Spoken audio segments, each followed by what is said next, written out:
Hey everyone, this is your Tech Duck. In this tutorial, I'll show you how to install and set up Comet Browser for the first time.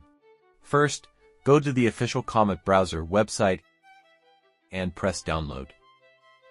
Comet will automatically check your operating system. Just click download again. Once the download finishes, click on the .exe file.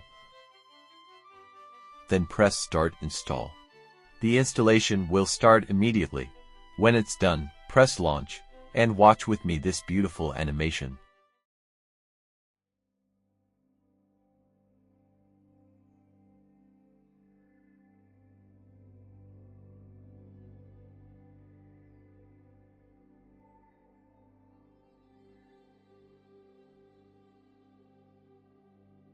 Let's get started.